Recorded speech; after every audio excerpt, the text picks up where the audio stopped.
प्रारब्ध के ऊपर पूर्ण आश्रित हो जाना पशुता है। केवल प्रारब्ध के ऊपर आश्रित हो जाना पशुता है, पशुओं के लिए, मनुष्यों के लिए नहीं। हम भरपूर प्रयास करें फिर असफल रहें तो उसे प्रारब्ध पर छोड़ के हम संतोष कर लेते हैं। ये हमारा प्रारब्ध है, हमने तो प्रयास पूरा किया, धन नहीं मिला, पूर्व का कोई ऐसा कर्म है जो हमें नहीं मिला, लेकिन तब संतोष करें। पुरुषार्थ के लिए कभी प्रारब्ध की ओट लेकर के कायरता ना करें। खूब पढ़ाई पढ़ो, खूब प्रयास करो, धन प्राप्ति आदि के जो भी व्यापार आदि, माता पिता गुरुजनों की सेवा के लिए नाम जप करते हुए, सतधर्म से चलते हुए, परिणाम में अगर आपको धन नहीं मिलता है तो उसमें अश्रद्धा या नास्तिकता नहीं लानी। फिर विचार करना है कि प्रभु का विधान ऐसा ही था, मेरे भाग्य में था, मैंने प्रयास तो किया लेकिन प्राप्त नहीं हुआ, तो उसमें फिर संतोष धारण करना होगा। समझ रहे ना?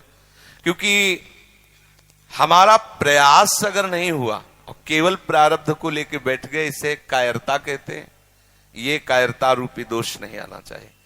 और फल की पूर्ण आकांक्षा हमारा मनुष्य शरीर इसलिए करते हैं, पर हम ऐसा ही हो ऐसा हठ नहीं करते।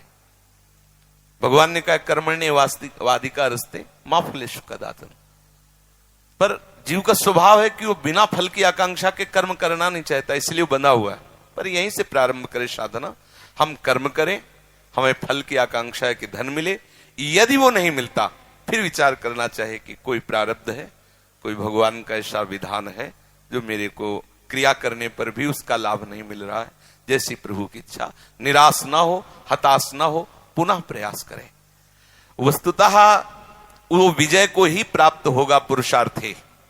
क्या विजय को प्राप्त होगा? कई बार प्रयास करने के बाद जब असफल रहेगा तो उसे वैराग्य हो जाएगा, फिर उसे भगवान से सच्चा अनुराग होगा, फिर वो सच्चा धनी बन जाएगा। समझ रहे ना? उसको प्रारब्ध नष्ट नहीं कर सकता जो पुरुषार्थी है। शास्त्रों में आता है उत्साह संपन्न मदीर्घ सूत्रम क्रिया विधिज्ञम विष्णे सुसक्तम सूरम कृतज्ञम दृढ़ सौहृदंच लक्ष्मी स्वयं याति निवास हेतु। जो उत्साह से संपन्न रहता हर समय, कभी परास्त नहीं होता। करूंगा 50 बार मुझे मुनाफा नहीं हो फिर भी करूंगा। उत्साह संपन्न मदीर्घ सूत्रम, अरे कल कर लेंगे, दीर्घ सूत्री नहीं, आज अभी इसी क्षण से मैं लगता हूं, अधिक से अधिक मेहनत करूंगा। उत्साह संपन्न मदीर्घ क्रिया विधिज्ञम, क्रिया का विधान जानने वाला हो। मूर्खता पूर्ण क्रिया नहीं, क्रिया का विधि कैसे, किस व्यापार से कौन सा लाभ होता है, उस व्यापार का पूर्ण मर्मज्ञ होना चाहिए, उस क्रिया का पूर्ण मर्मज्ञ होना चाहिए। विष्णे सुशक्तम, जिस व्यापार या नौकरी में लगे उसे खूब मतलब पूर्णतया, जो पद मिले, जो कार्य मिले, पूर्णतया निभाने की चेष्टा करे। उसमें कायरता, उसमें प्रमाद, उसमें ये कि भाई 8 घंटे काम किसी तरह 8 घंटे निपाटना, ऐसा नहीं। कोई देखे या ना देखे, मेरा प्रभु देख रहा है। व्यसने सुशक्तम, अपने व्यापार में, अपनी नौकरी में पूर्णासक्त चित्त होकर के सम्यक रूप से करे। सूरम, बलवान होना चाहिए। कृतज्ञम, दूसरा यदि कोई तुम्हारे प्रति हित का बर्ताव किया है तो उसके प्रति कृतज्ञता होनी चाहिए कि आपने बड़ी हमारे प्रति सहयोग की वृत्ति की, कभी हमें भी सेवा का अवसर मिले। सूरम कृतज्ञम दृढ़ सौहृदंच, हृदय में दृढ़ता होनी चाहिए। कुछ भी बिगड़ जाए मैं ऐसा करके रहूंगा, मर चाहे जाऊं, दृढ़ता। और सौहृदंच, सबसे प्यार का बर्ताव। बोले ऐसे पुरुष के आगे प्रारब्ध परास्त हो जाता और लक्ष्मी स्वयं याति निवास है, तो स्वयं लक्ष्मी चल के उसके घर में आने लगती। इसलिए परास्त होने की तो जरूरत नहीं है।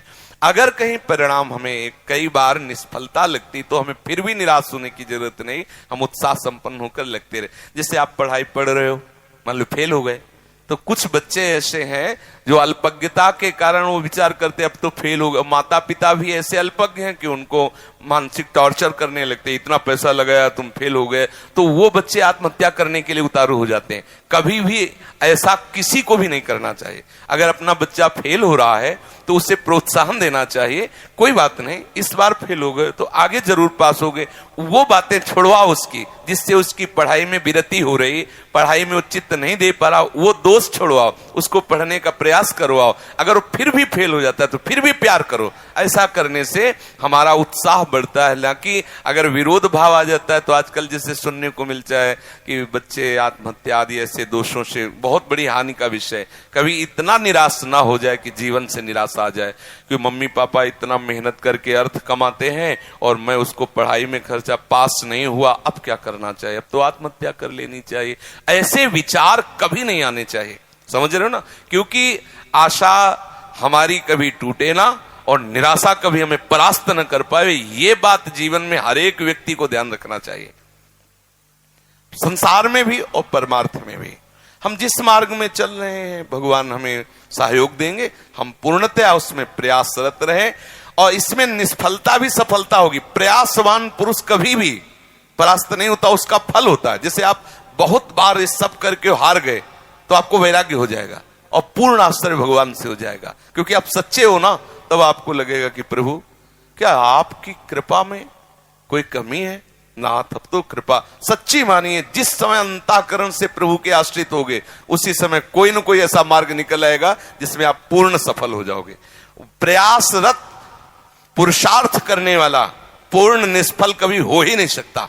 प्रारब्ध नाना प्रकार की बाधाएं उसको परास्त करेंगे माना, लेकिन वो विजय को प्राप्त होगा, क्योंकि पुरुषार्थी है, वो उत्साह से संपन्न है, वो क्रिया की विधि को जानने वाला है, दृढ़ता पूर्वक क्रिया करने वाला, इसलिए परिणाम उसका मंगलमय होगा। समझ गए?